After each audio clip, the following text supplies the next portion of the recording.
요한복음 특강 46번째 시간입니다. 오늘은 요한복음 10장 19절부터 30절까지 말씀드리도록 하겠습니다. 그들에게 영생을 주노라가 되겠습니다. 지난 시간에는 나는 그 선한 목자라는 주님의 자기 선언을 중심으로 말씀을 드렸습니다. 주님께서는 죄인들을 위해서 목숨을 내놓으셨습니다. 주님은 세상적이고 육신적인 인간 목자들, 즉 바리새인들과는 다른 선한 목자이셨습니다. 주님은 하나님 아버지의 보내심을 받은 목자셨습니다. 구원받은 모든 사람을 돌보는 일을 위탁받으셨습니다. 그들을 지키고 그들을 먹이도록 부르심을 받으신 그런 목자셨던 것입니다. 선한 목자는 양들을 위하여 자신의 생명을 주느니라. 선한 목자이신 주님은 그분의 양들이 사망에서 생명으로 옮겨지도록 하십니다. 그들을 대신해서 그들을 위한 속죄 제물이 되셔서 그분의 생명을 꺼리낌 없이 자발적으로 버리신 것입니다. 또한 선한 목자이신 주님은 하나님과 인간 사이의 중보자가 되십니다. 주님은 그분의 양떼 곁을 결코 떠나지 않으십니다. 주님께서는 그분의 백성을 신실하게 돌보시는 분이신 것입니다. 자, 요한복음 10장 19절 보십시오. 요한복음 10장 19절. 그러므로 이렇게 말씀하신 것들로 인하여 유대인들 사이에서 다시금 분열이 있었더라. 진리가 나타나면 언제나 이처럼 분열이 생기기 마련입니다. 이것은 이미 구약에 예언되어 있던 사실이죠. 이사야서 8장 14절인데요. 그리하면 그가 성소가 되리라. 그러나 이스라엘의 두 집들에게는 걸려 넘어지게 하는 돌이요 실족하게 하는 반석이 되리라. 예루살렘 거주자들에게는 덫과 올무가 되리라. 하나님을 신뢰하는 사람들에게는 하나님께서 친히 안전과 보호와 평화의 장소, 즉 거룩한 처소, 성소가 되실 것입니다. 그러나 그분을 거부하는 자들에게는 그분이 걸림돌, 즉 실족하게 하는 반석과 심판의 원인이 되는, 거기 뭐라고 되어 있습니까? 덫과 올무가 되신다고 말씀하시는 것입니다. 앞에서도 주님께서 기적을 행하신 일을 가지고 사람들 사이에서 분란이 일어난 적이 있었습니다. 요한복음 9장 16절을 보십시오. 그러므로 바리새파 사람들 중 일부가 말하기를 이 사람은 하나님께 속하지 아니하였으니 그가 안식일을 지키지 아니하는 까닭이라 하였더라. 다른 이들은 말하기를 어떻게 죄인인 사람이 그러한 기적들을 행할 수 있느냐 하였더라. 그러자 그들 사이에 분열이 있었더라. 구주께서도 직접 그분 자신이 분란의 원인이 된다는 사실을 선포하셨습니다. 그분의 나타나심으로 해서 세상 사람들 사이에 분란이 생긴다는 것이죠. 믿는 사람과 믿지 않는 사람들 사이에 분란이 생길 수밖에 없는 것입니다. 마태복음 10장 34절인데요. 내가 지상에 화평을 보내려 온 것으로 생각하지 말라. 나는 화평을 보내려 온 것이 아니요 다음은 칼을 보내러 온 것이라. 자, 이러한 분란은 세상 사람들이 둘로 극명하게 나누기 때문인 것입니다. 진리를 받아들이는 자들, 또 진리를 거부하는 자들로 나뉠 수밖에 없는 것이죠. 하나님께서 강제적으로 인간들의 그 마음속에 있는 증오심을 다 없애버리고 그들을 모두 그리스도의 발 앞에 엎드려 경배시킬 수 있으십니다. 오히려 그렇게 하는 것이 더 쉬운 일일 수도 있죠. 그러나 하나님께서는 그런 방법으로 사람들을 구원하지 않으셨죠. 그분의 아들을 많은 사람들의 멸시와 저버림을 당하게 하신 것입니다. 하나님께서 그런 일들을 허락하신 것은 창세전부터 그렇게 하시기로 결정해 놓으신 것이죠. 사도행전 2장 23절이죠. 하나님의 확정적인 계획과 미리 아심에 의하여 넘겨주신 그분을 너희가 붙잡았고 사악한 손으로 십자가에 못 박아 살해하였도다. 베드로전서 2장 7절 8절에서도 그러므로 믿는 너희에게 그분께서는 보배로우시나 불순종하는 자들에게는 건축자들이 배척한 돌이니 바로 그 돌이 모퉁이의 머릿돌이 되시지만 불순종하여 말씀에 걸려 넘어지는 자들에게는 곧 걸려 넘어지게 하는 돌이요 실족하게 하는 반석이 되시는도다. 그들은 또한 그렇게 되도록 정해졌느니라. 하나님께서 예수님이 사람들에게 멸시받고 배척당하도록 허락하신 것은 성경에 기록되어 있는 하나님의 몇 가지 아주 깊은 목적 때문이었습니다. 첫 번째는 애언의 성취 때문이죠. 이사야서 53장 3절입니다. 그는 사람들에게 멸시받고 거절당하는도다. 또한 슬픔들의 사람이요 비통함에 익숙해진 사람이로다. 그런즉 우리는 그로부터 피하려는 것처럼 우리의 얼굴을 숨겼도다. 그는 멸시받았고 우리는 그를 존중하지 아니하였도다. 유명한 메시아 예언입니다. 그리스도의 고난과 배척은 우연이 아니라 예언되었고 하나님의 구원 계획에 필수적인 것이었던 것이죠. 하나님의 본성 뭐가 있습니까? 사랑, 은혜, 자비하심 이런 것들을 인간들에게 알게 하기 위해서는 예수님이 거부당하시고 배척당하시고 죽으시는 것은 죽으셔야만이 가능했던 일이라는 것이죠. 두 번째, 그분이 육신을 입고 오신 이유를 분명하게 설명하기 위해서죠. 자, 예수님께서 육신을 입고 오신 이유가 뭘까요? 주님이 그렇게 하신 것은 고통받는 사람들, 소외받은 사람들, 버림받는 사람들과 같은 그런 조건에서 비참한 상태에 있는 그런 상태, 그런 사람들이 되시고자 하신 것입니다.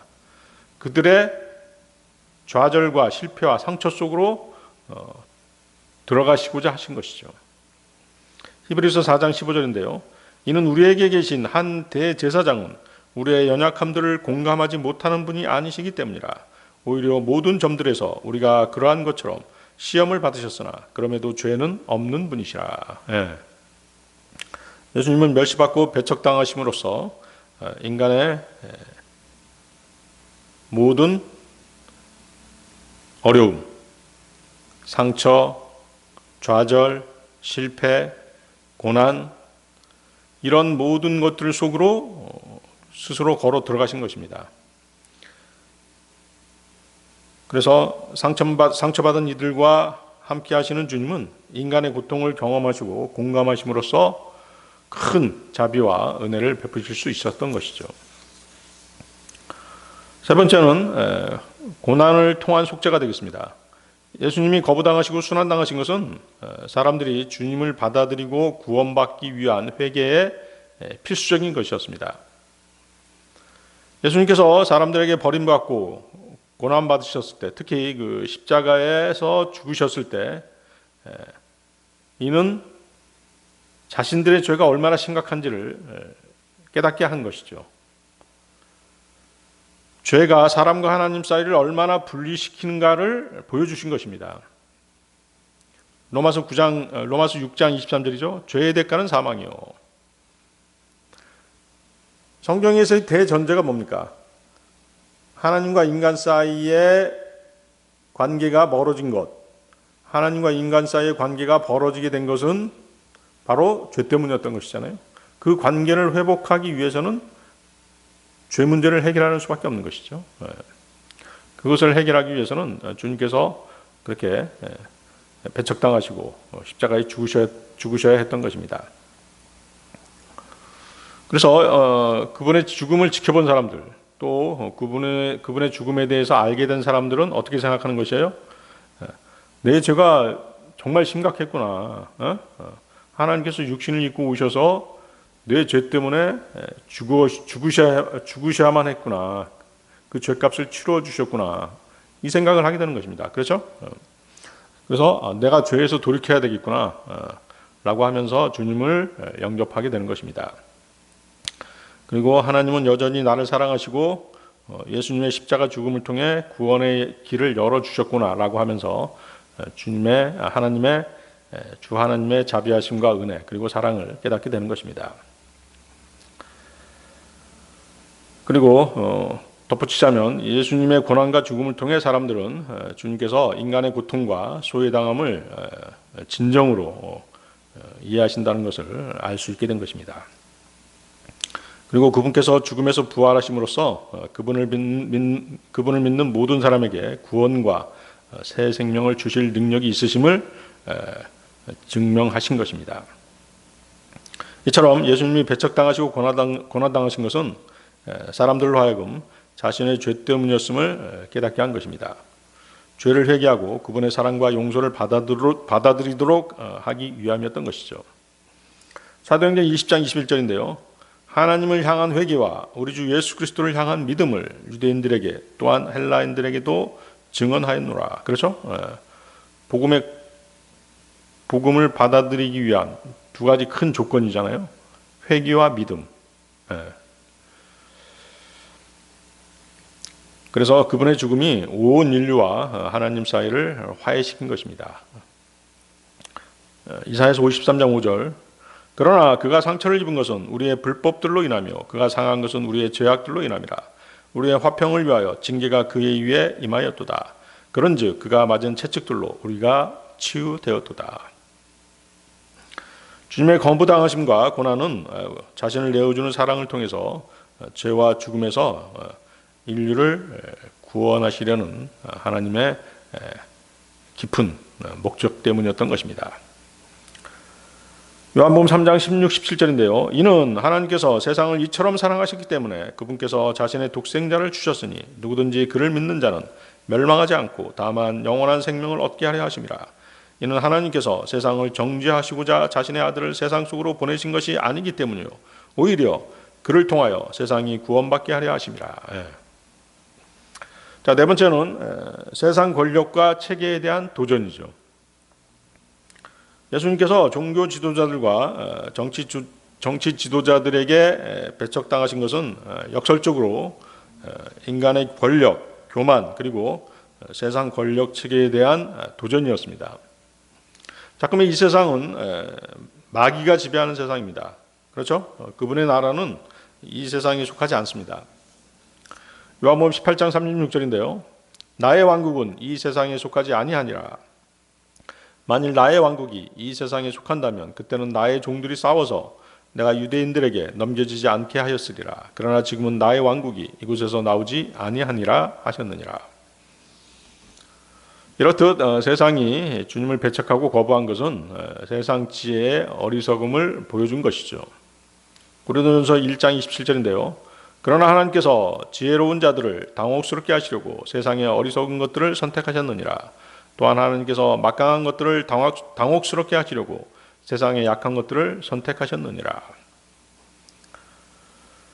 주님께서 거부당하신 것은 하나님의 영광, 하나님의 권능이 그분의 막강하심과 인간들의 찬사, 세상의 영광 속에 있는 것이 아니라 겸손과 약함 속에 숨겨져 있다는 것을 또한 보여주신 것입니다. 다섯 번째는 주님의 신실하심과 아버지에 대한 순종의 모범을 보이셨습니다.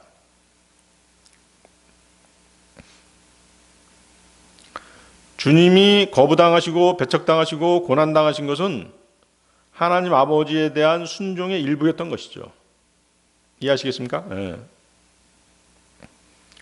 주님은 사람들의 어떤 그 떠받듦이라든가 인기 그런 것에 영합하지 않으셨죠? 또 사람들의 어떤 인정을 받기를 또 원하시지도 않으셨어요.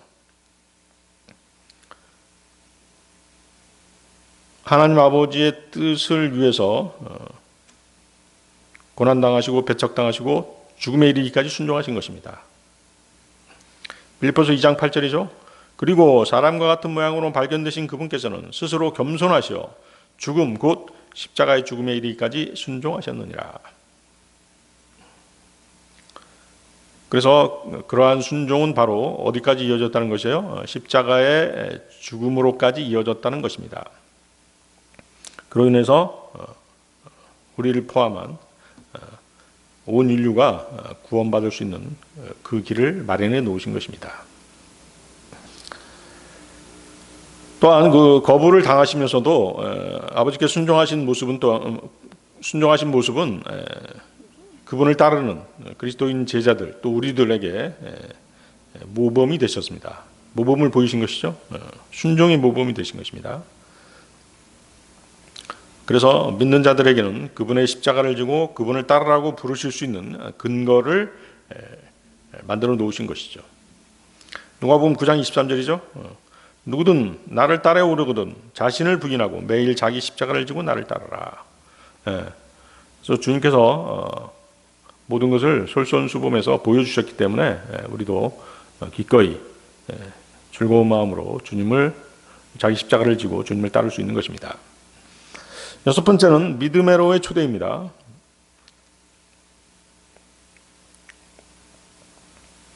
십자가의 죽음을 통해 하나님의 구원 계획을 알게 된 것이죠. 그렇죠? 또한 세상의 복음을 전파하는 기폭제가 된 것이죠.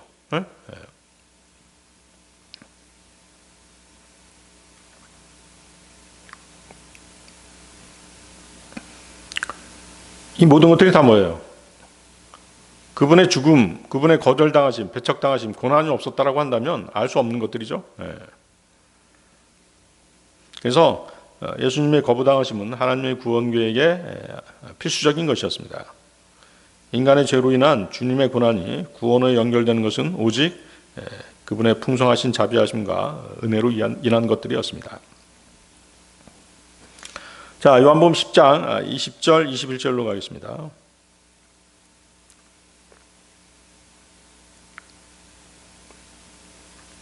10장 20절, 21절. 그러자 그들 중 많은 이들이 말하기를 그는 한 마귀에 들려 있으며 미쳐 있도다. 어찌하여 너희는 그의 말을 듣느냐 하였더라.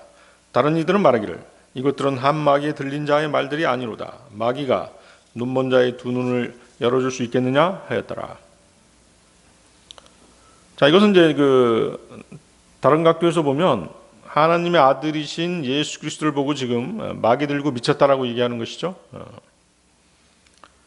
그러니까 이 의미는 뭐냐면 예수님을 보고 마귀 들고 미쳤다라고 하면서 지금 박해하고 있는 것이잖아요.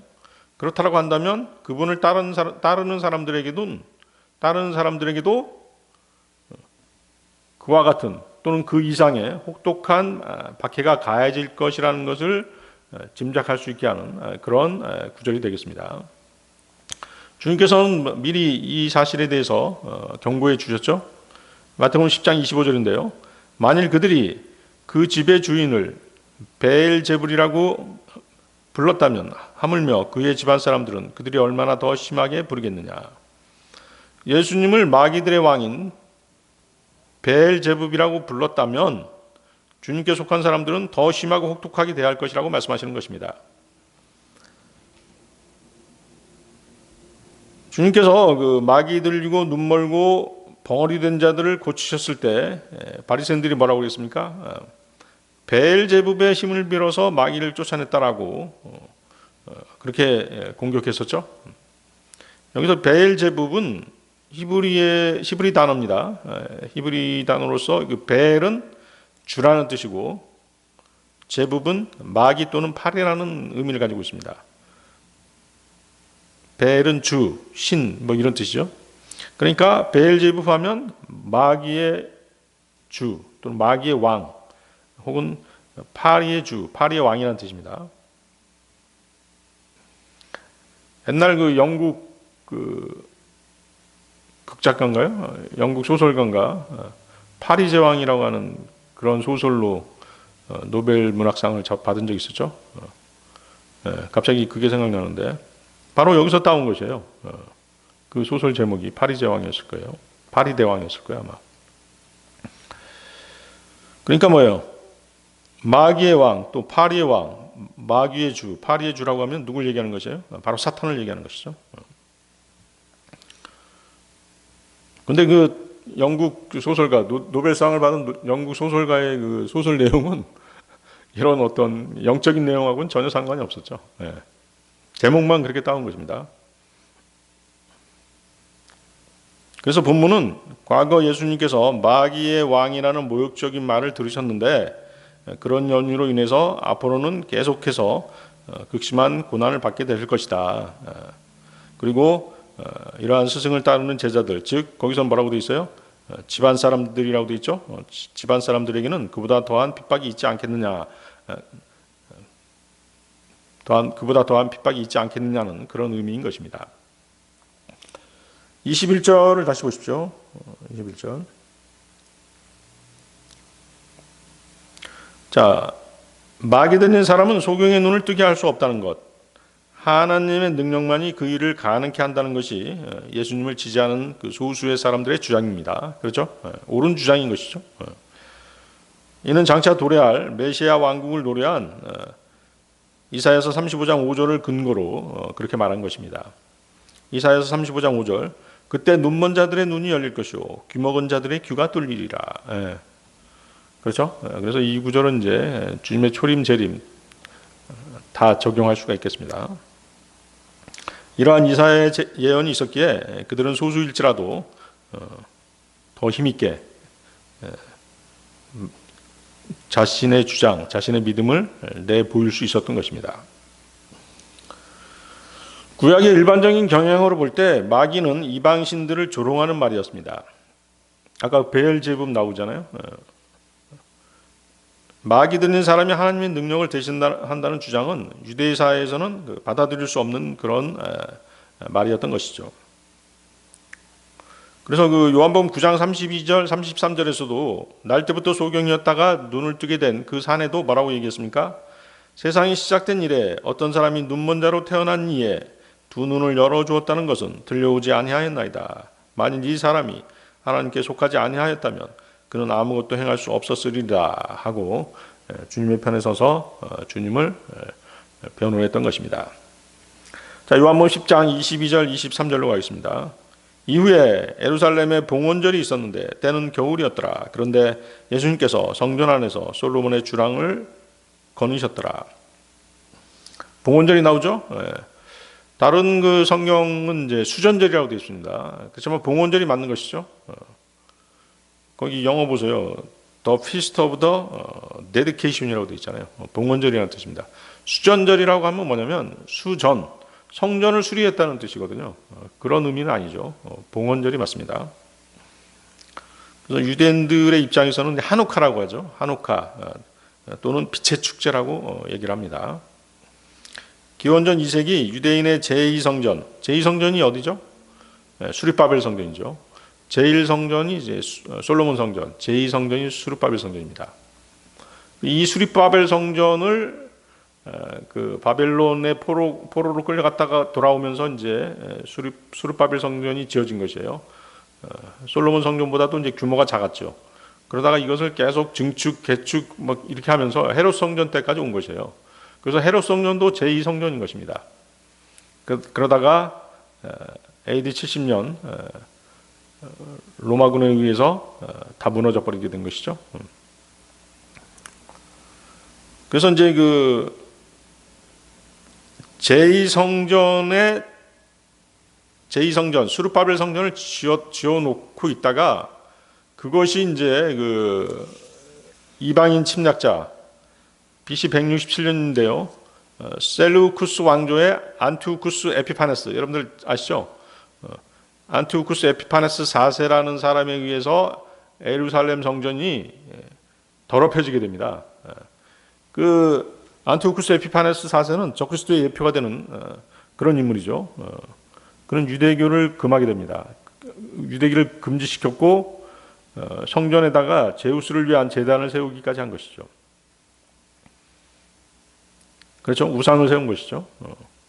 그러다가 이제 그 마카비 가문, 이스라엘의 마카비 가문이 일어나서 유대인들과 함께 반란을 일으키게 됩니다. 유대인들은 성전을 탈환하고 그 성전을 정화시키는 데 성공했던 것이죠. 그리고 BC 164년에 성전은 이스라엘의 하나님을 예비하는 곳으로 재봉헌되었던 것입니다. 그것을 기념하기 위한 것이 바로 봉헌절인 것이에요. 이해하시겠죠? 그래서 이 봉헌절은 히브리역으로 보통 그 겨울에 시작하는데요. 11월 말에서 12월 말까지 거의 한 달 정도, 한 달 그 이상을 이제 한 달이 아니라 기한이 그렇다는 것이죠. 11월 말이나 이제 12월 말에 시작되죠. 그리고 이제 8일 동안 계속됩니다. 그런데 이제 예수님께서 그 한우카 봉헌절 기간 동안에 예루살렘에 계셨다는 것이죠. 그런데 여러분들이 한 가지 알아야 될 건 뭐냐면 이 봉헌절은 성경에 기록되어 있는 명절은 아니죠. 성경에 기록되어 있는 명절 여러분 아시잖아요. 뭐 유월절, 무교절 등등, 유월절, 그죠? 또 뭐 나팔절 등등 그런 절기들은 성경에 기록되어 있잖아요. 하나님께서 공인하시는 명절들이에요. 성경이 다 쓰여진 다음에 생긴 명절은 그냥 하나님께서 인정하시는 명절이 아니라 단지 유대인들의 명절인 것이죠. 이해하시겠죠? 그래서 그날 한우카 봉헌절에 유대인들은 금 등잔대 메노라라고 하죠.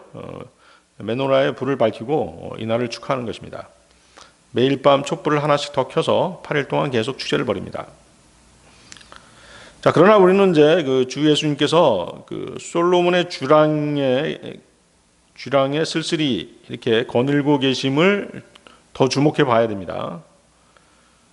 솔로몬의 주랑은 이제 그 예루살렘 성전의 동쪽 외벽에 위치하고 있다고 합니다. 그것은 지붕과 기둥만으로 된 방으로서 이방인들도 출입할 수 있게끔 그렇게 되어 있는 방입니다. 그곳에서 뭐 어떤 종교적인 가르침을 주고받을 때 쓰기도 하고 또 교제를 나눌 때 쓰기도 했던 그런 공간이었습니다. 이제 그리스도께서 이제 부활 승천하신 뒤에 그 아그리파 왕 때까지 그곳이 남아 있었다라고 그렇게 전해지고 있죠. 그런데 주님께서 그곳을 거니셨다라고 하는 사실은 주님께서 거룩한 성전의 중심에서 소외되어 있음을 보여주는 그런 장면이 되겠습니다. 주님께서는 사람들의 멸시와 저버림을 당하신 분으로서 쓸쓸한 모습으로 솔로몬의 주랑을 거니시는 것으로 그렇게 그려지고 있는 것이에요. 때는 겨울이었습니다. 그렇죠? 한우카 봉헌절이 겨울에 시작한다고 그랬죠. 겨울이었기 때문에 쓸쓸한 계절이죠. 에레미야 예언자가 에레미야서 8장 20절에서 수학이 지났고 여름이 끝났으며 우리는 구원받지 못하였도다라고 탄식했던 바로 그런 우울한 계절이었던 것입니다.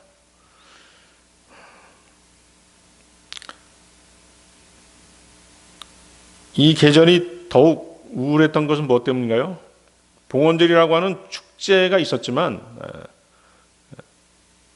하나님의 입장에서 주님의 입장에서는 우울한 계절이었죠. 우울한 절기였습니다. 왜? 유대인들은 그들에게 주어진 은혜의 때를 알지 못했기 때문인 것이죠. 어느 날 성경에 예언된 말씀대로 그들의 메시아께서 성전을 찾아오셨건만 그들은 주님을 영접치 않았습니다. 오히려 성전의 중심에서 소외시키고 쓸쓸하게 거니시도록 그렇게 만들었던 것이죠. 말라키 3장 1절인데요. 보라, 내가 나의 전령을 보내겠으니 그가 나의 앞에서 그 길을 예비하리라. 그리고 너희가 찾는 주가 갑작스럽게 자신의 성전으로 오리니 바로 너희가 크게 즐거워하는 언약의 전령이로다. 보라, 그가 오리라. 만군의 주가 말하노라. 주님이 성전을 찾아오셨건만 유대인들은 주님을 거부함으로써 화평에 관한 일들은 그들의 눈에 숨겨지게 된 것입니다. 누가복음 19장 42절이죠.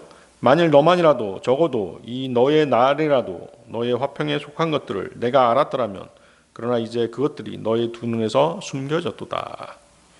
주님께서 이렇게 말씀하신 것은 이제 예루살렘의 멸망, 성전 파괴를 말씀하신 것이죠. 주님의 그 유대 종교 지도자들을 상대로 한 공개적인 사역도 이 10장에서 사실상 끝나게 됩니다. 주님의 예타는 마음과는 달리 유대인들의 가슴 속에는 하나님의 아들에 대한 믿음이 전혀 자리 잡지 못했던 것입니다. 오히려 바리새인들은 예수 그리스도를 죽일 음모를 진행하고 있었던 것이죠. 이러한 참담한 상황에서 주님은 예루살렘을 보시고 우시면서 이렇게 말씀하셨습니다. 누가복음 19장 43절 44절인데요.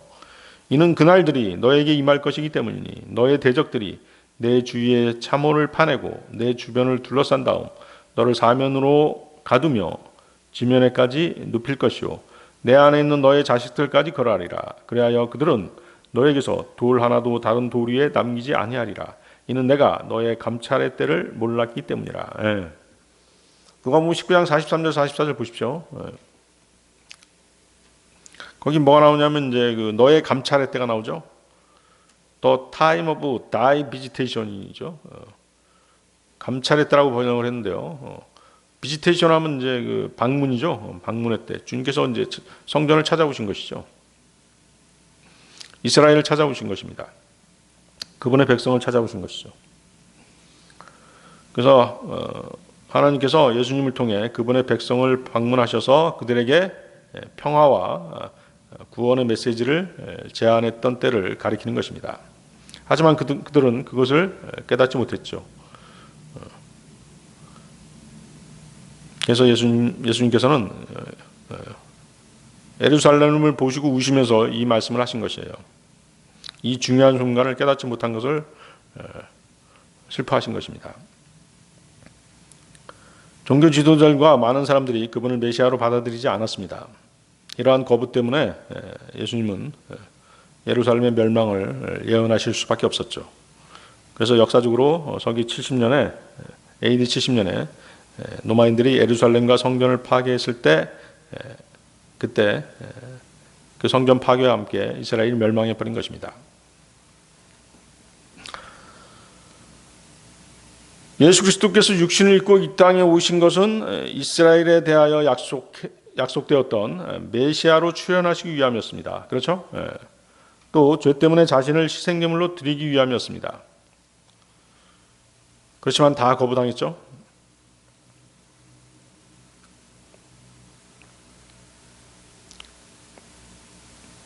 그러니까 메시아로 출현하셨는데 그것을 거부당하셨다는 것이에요. 거부당하시고 이제 주님께서는 이제 자신을 뭘로 죄에 대한 희생제물로 드리시는 일, 그 일만 남으신 거죠. 그리고 다시 부활하시는 일, 그 일만이 남으신 거죠. 그렇죠? 그래서 얼마 안 있으면 주님께서는 하나님께 희생제물로 바쳐지게 되는 그런 일이 이제 일어나게 되는 것입니다. 제물로 드려질 하나님의 어린 양께서는 이제 양떼들로부터 어떻게 돼야 돼요? 구별되어져야 할 그런 시기가 온 것입니다. 봉헌절은 바로 그런 의미가 있는 것이죠. 봉헌절이라고 하는 것은 뭐예요? 제물을 바치는 명절이잖아요. 봉헌, 그렇죠? 그래서 그 6월절 보면 어때요? 양을 잡기 전에 양을 따로 떼서 구별해 놓잖아요. 바로 예수님이 바로 그런 상태에 있던 그런 상황에 처해지신 것이죠. 출애굽기 12장 5절 6절입니다. 출애굽기 12장 5절 6절. 너희 어린 양은 흠이 없고 1년 된 수컷 한 마리여야 하리라. 너희는 양들 중에서나 염소들 중에서 그것을 취하여야 하리라. 그런 다음에 너희는 같은 달 14일까지 그것을 간수하였다가 이스라엘 회중의 전체 집회 때 그것을 저녁에 잡을지니라. 그렇죠? 양이나 염소들 중에 6월절 양을 취해서 그것을 간수했다가 전체 집회 때 그것을 잡는 것이죠.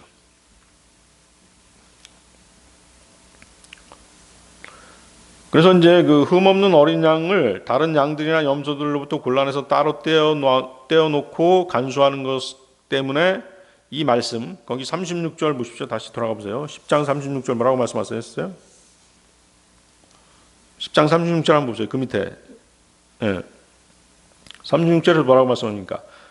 아버지께서 성결하게 구별하시고 세상 속으로 보내신 그분 나오죠? 바로 그 말씀인 것이에요. 아버지께서 성결하게 구별하시고 세상 속으로 보내신 그러니까 예수님이 하나님의 어린 양으로 오신 것이죠. 그래서 그분이 6월절 어린 양으로 드려지셔야 되기 때문에 그렇게 성결하게 구별하시고 떼어 놓으신 것입니다.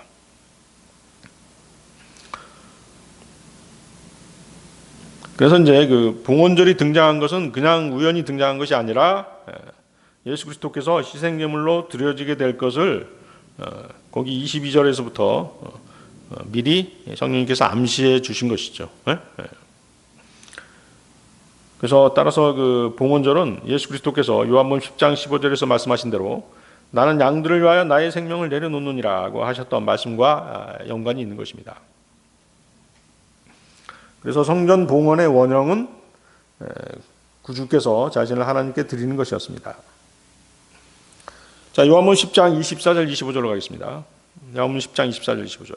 그때 유대인들이 와서 그분 주위를 둘러싸고 그분께 말씀드리기를 당신은 얼마나 오랫동안 우리로 하여금 의심하게 하려 하시나이까? 만일 당신이 그리스도시라면 우리에게 명료하게 알려주소서 하였더라. 예수님께서 그들에게 대답하셨느니라. 내가 너희에게 알려주었으나 너희가 믿지 아니하였도다.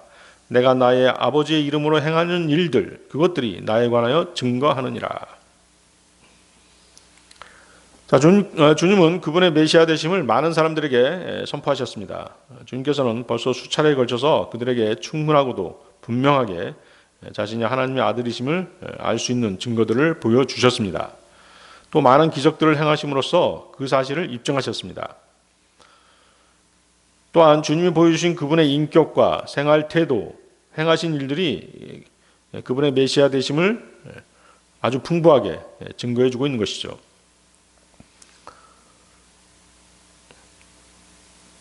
더욱이 뭐예요? 주 예수님께서 이렇게 행하시고 또 말씀하신 내용들은 이스라엘의 예언자들이 장차 오시리라고 선포한 바로 그분이셨다는 것을 성경을 통해서 증거해주고 계신 것입니다. 그렇지만 그들 유대인들은 성경의 증거조차도 믿지 않았던 것입니다. 급기야는 지금 어때요? 유대인들은 주님을 에워싼 다음에 뭐라고 얘기하고 있는 것이에요? 언제까지 내가 우리를 의심하게 하려느냐고 시비를 걸고 있는 것이죠.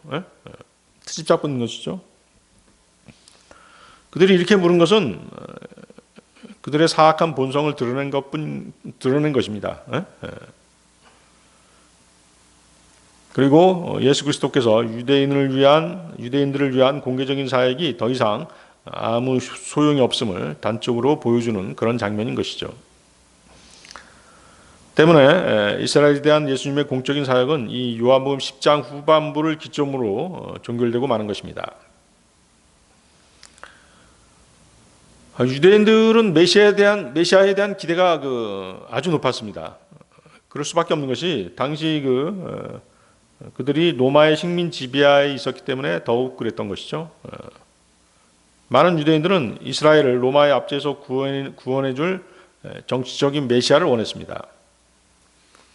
메시아가 오시면 우리를 이 식민 상태에서 건져내실 것이다, 해방시켜 주실 것이다라고 그렇게 생각했던 것입니다. 하지만 예수님의 행동과 가르침은 그들이 기대했던 정치적인 메시아의 모습이 전혀 아니었던 것입니다. 주님은 많은 기적들을 행하셨습니다. 기적, 표적들을 또 행하셨죠.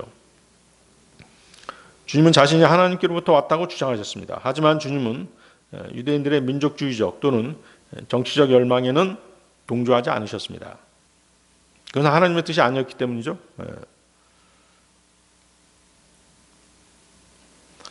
그들 유대인들은 예수님이 유대인들의 그들이 바라고 있던 메시아로서의 그런 모습을 예수님에게서 많이 발견할 수 있었습니다. 그렇죠? 주님께서 그런 징조들을 많이 보여주셨잖아요. 하지만 예수님의 그 행동과 태도는 그들의 요구에 기대에 미치지 못했던 것이죠. 가장 그들의 기대에 미치지 못했던 것이 바로 뭐예요? 바로 민족적이고 정치적인 열망 때문이었던 것이죠. 로마의 식민 상태로부터의 해방이 그들에게는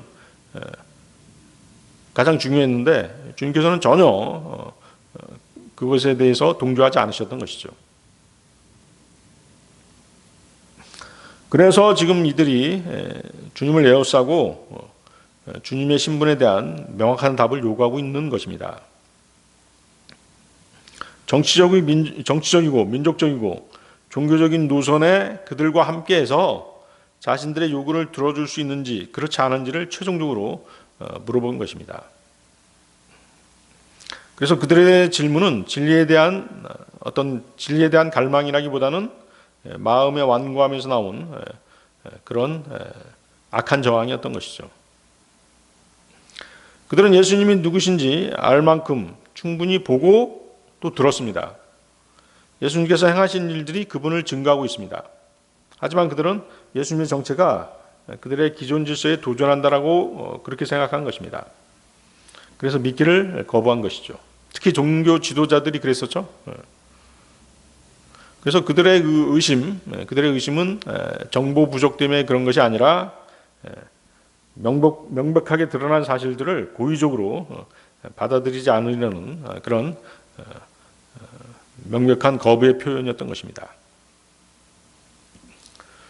예수님의 영향력이 커지면서 또 예수님의 인기가 높아지면서 종교 지도자들 사이에 두려움이 증가했던 것입니다.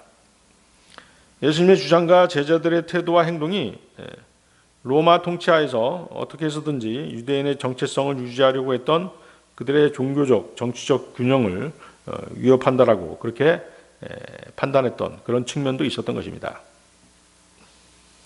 그래서 그들의 질문은 겉으로는 명확성을 요구하는 것처럼 보이지만 성경은 그들이 이미 믿지 않기로 결심했음을 보여주고 있습니다.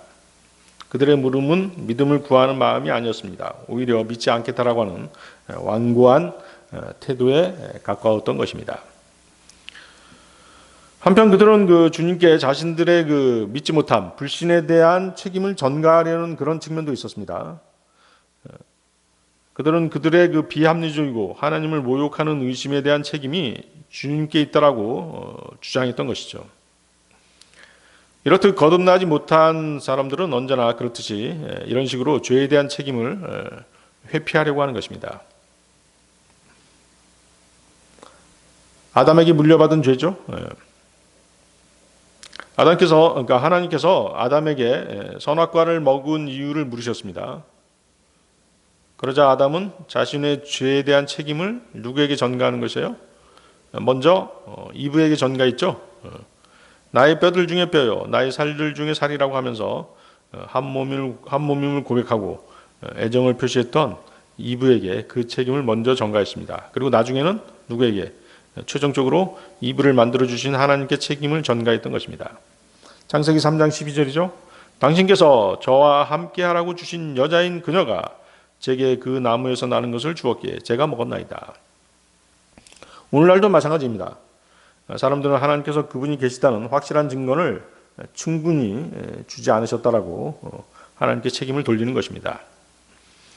그래서 우리가 밖에 나가서 거리에 나가서 복음을 전하고 구령할 때 어때요? 하나님을 보여달라고 하는 그런 철부지 학생들 있지 않습니까? 하나님 보여주면 믿을게요. 이렇게 얘기하는 사람들 있죠. 그런 경우죠. 사람들이 믿지 않는 것 또는 믿으려고 하지 않는 것은 인간의 악한 본성에 근거하는 것입니다. 거룩한 창조주께서 존재하심을 입증할 수 있는 증거는 모든 사람이 핑계치 못할 정도로 수없이 많습니다. 그러나 이러한 증거들이 이 땅에서 무신론자들을 없애지 못하는 것입니다. 또 성경이 영감을 받은 하나님의 말씀을 입증하는 증거 또한 수없이 많지만 그것들을 믿지 않는 사람들 또한 수없이 많은 것입니다. 주 예수님께서 구세주이심을 날마다 증거하는 훌륭한 복음 증거자들이 무수히 많지만 대부분의 사람들은 주님 앞으로 나아오지 않는 것입니다. 그들은 그들의 죄 가운데서 계속해서 심판의 중량을 늘려나가고 있을 뿐인 것이죠. 자, 요한복음 10장 26절 27절로 가겠습니다. 요한복음 10장 26절 27절. 그러나 너희가 믿지 아니하는도다. 이는 내가 너희에게 말한 대로 너희가 나의 양들이 아닌 까닭이라. 나의 양들은 나의 음성을 듣고 나는 그들을 알며 그들은 나를 따르느니라. 주님은 그들에게 그분이 하나님의 아들이시라는 것, 또 아버지께서 그분께 심판하는 권세를 주셨다는 것, 또 주님은 모세가 그분에 대하여 기록하였던 분이라는 것, 주님은 그들에게 그분 자신이 하늘로서 내려온 살아있는 빵이라는 것을 말씀하셨습니다. 또한 아브라함은 그분의 때 볼 것을 즐거워했다고 말씀하셨습니다. 이 모든 말씀은 주님이 구약 성경에 약속된 분이심을 분명하게 입증해 주는 그런 말씀들이었습니다. 그럼에도 그들은 믿지 않았던 것입니다. 주님께서 그분 자신에 관하여 가르쳐 주신 내용뿐 아니라 그분이 행하신 일들이 그분이 메시아임을 알게 하는 결정적인 증거들이었습니다. 여러분들 누가복음 7장 19절에서 23절 한번 보시겠습니다. 누가복음 7장 19절에서 23절. 그리하여 요한이 자신의 제자들 중 둘을 자신에게 불러 그들을 예수님께 보내며 말씀드리기를 당신께서 오시기로 한 그분이신나이까 아니면 우리가 또 다른 분을 고대하리이까 하였더라. 그 사람들이 그분께 왔을 때 그들이 이렇게 말씀드렸더라. 침례자 요한이 당신께 우리를 보내며 말하기를 당신께서 오시기로 한 그분이시니까 아니면 우리가 또 다른 분을 고대하리이까 하였나이다. 그러자 바로 그 시각에 그분께서 많은 이들을 그들의 병약함들과 질환들에서 고쳐주셨으며 많은 악한 영들이 들린 자들도 고쳐주셨더라. 그리고 많은 눈먼 자들에게 친히 시력을 주셨더라. 그때 예수님께서 그들에게 대답하며 이같이 말씀하셨느니라. 너희의 길을 가라. 그리고 요한에게 너희가 보고 들은 것들을 알려주라. 곧 눈먼 자들이 보고 절뚝거리는 자들이 걸으며 납병한 자들이 정결해지고 귀먹은 자들이 들으며 죽은 자들이 일으켜지고 가난한 자들에게 복음이 선포되는 것이라. 그리고 누구든지 나로 인하여 실족되지 않을 자는 복되도다. 나로 인하여 실족되지 않을 자는 복되도다. 지금 읽은 내용들은 그리스도께서 나타나실 때 일어난 일들에 대해서 정확하게 증거해주고 있습니다. 그런데 예수 그리스도께서는 사람들이 믿지 않는 결정적인 이유를 8장에서 이미 설명해 주셨죠? 여러분들 기억나십니까? 요한복음 8장 43절 44절도 보십시오. 요한복음 8장 43절 44절. 어찌하여 너희는 내가 하는 말을 이해하지 못하느냐? 바로 너희가 나의 말을 들을 수 없는 까닭이라. 너희는 너희 아비인 마귀에게 속하였으니 너희가 너희 아비의 정욕들을 행하려고 하는도다. 그는 시작부터 살인자였으며 진리 안에 거하지 아니하였으니 그 안에 진리가 전혀 없기 때문이라. 그가 거짓말을 할 때면 그는 자기 자신에게서 나오는 거짓으로 말하느니라. 이는 그가 거짓말쟁이요 거짓의 아비이기 때문이라. 믿지 않는 자들은 마귀에 속한 자들이라고 그렇게 말씀하시죠. 그래서 믿지 않는 자들의 목자, 우상 목자인데요. 그는 선한 목자가 아니죠. 처음부터 살인자였고 거짓말쟁이인 마귀입니다. 이 거짓 목자를 따르는 자들은 진리를 믿지 못하고 거짓말을 믿는 자들인 것이죠. 요한복음 8장 45절도 보십시오. 너희는 나를 믿지 아니하는도다. 이는 내가 너희에게 진리를 알려주는 까닭이라. 왜 진리를 알려주는데 믿지 않을까요? 그렇죠? 우리 여러분들 구원받을 때 한번 생각해 보세요. 구원받기 전에는 어땠어요? 성경 읽어도 무슨 말인지 몰랐잖아요. 그렇지만 구원받고 나니까 어때요? 갑자기 눈이 밝아졌죠. 성경을 읽을 때 깨달아지게 됐잖아요. 그렇죠? 우리 안에 들어오신 성령님께서 조명해 주시기 때문에 그렇게 된 것이에요. 그 전에는 마귀의 영에 사로잡혀 있기 때문에 깨달으려고 해도 깨달을 수 없었던 것입니다. 자, 요한복음 10장 28절 29절로 가겠습니다.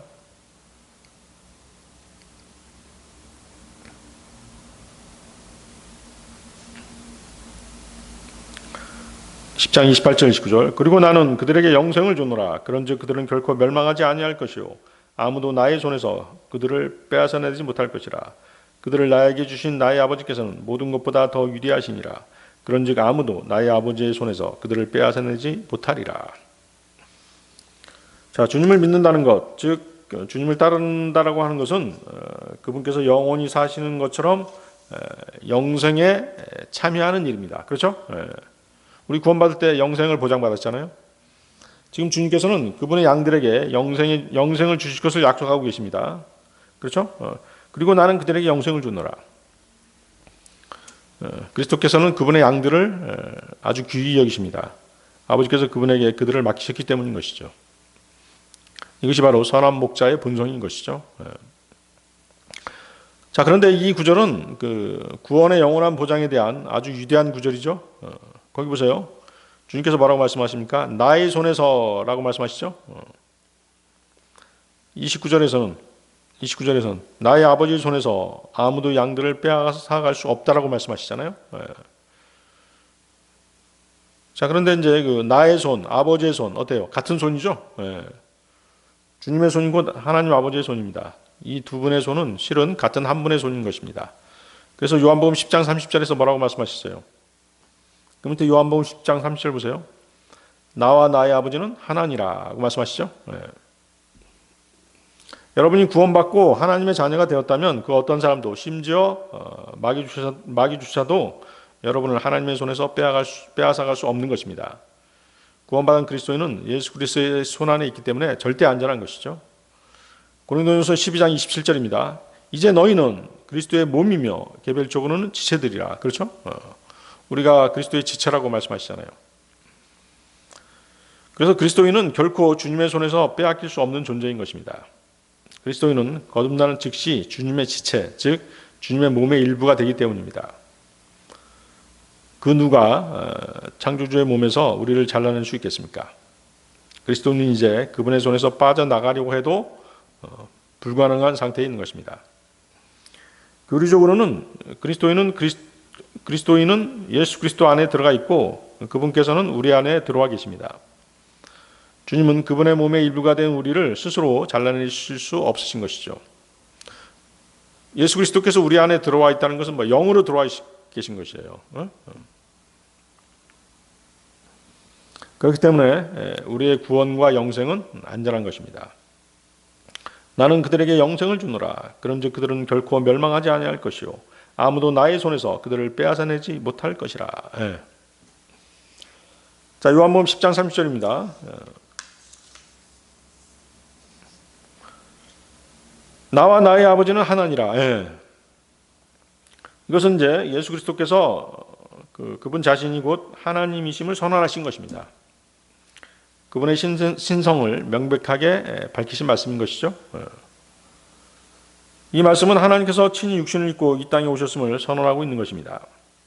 예수 그리스도께서는 29절에서 나의 아버지께서는 모든 것보다 더 위대하시니라고 말씀하셨습니다. 바로 주님 자신이 그러하신 분이심을 밝히신 것이죠. 그래서 주님께서는 아버지께서 그들에게 영생을 주실 것이니라고 말씀하지 않고 뭐라고 말씀하세요? 나는 그들에게 영생을 주노라 이렇게 말씀하신 것이에요. 하나님 아버지와 예수 그리스도께서 같은 분이라는 것이죠. 하나이신 분이시라는 것이죠. 그래서 나와 나의 아버지는 하나니라는 주님의 말씀은 그분의 뜻과 목적에 있어서 하나님 아버지와 아들 하나님께서 완전히 하나라는 뜻입니다.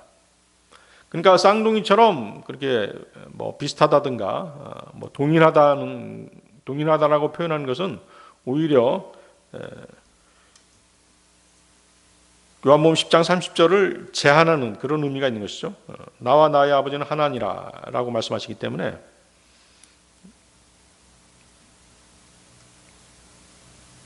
동일하신 것이 아니라 바로 뭐예요? 하나이신 것이죠.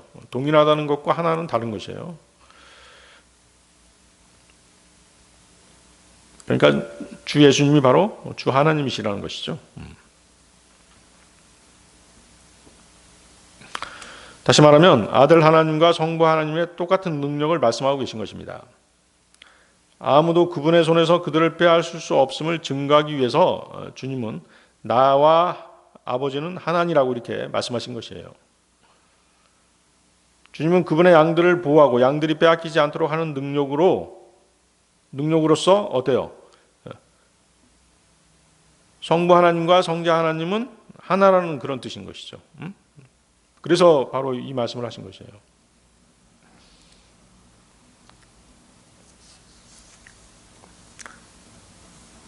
그러니까 나의 손에서 그들을 빼앗아내지 못할 것이다. 이 말씀을 하신 바로 다음에 이제 나와 나의 아버지는 하나니라고 말씀하시잖아요.